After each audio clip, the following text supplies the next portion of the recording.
Bir şey diyeyim. Birbirinizi sevin. Her gün birbirinizi kucaklayın. Birbirinize hoş söz deyin. Birbirinizi öpün. Birbirinizin hatırına değmeyin. Çünkü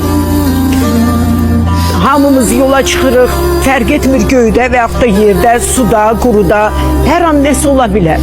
Ona görə hərdən birbirimizi xətrinə dəyəndə üzr istəməyi belə bacarın. Çünki həyat o qədər qısadır ki, səhər insanlar kimi dostluğun yanına dincəlməyə gedir, kimi iş dalınca gedir, kimi valideynini görməyə gedir. Yəni inandırım ki sizi həyat bir an yok olur bizim için. Ona göre de hemşe sevin birbirinizi, dua edin birbiriniz için. Bundan güzel hiç ne yoktu. Maddiyatı da koyduk, pulu da koyduk, varı da koyduk. Hiç kimi hiç ne yapamayacak bu dünyadan özüyle.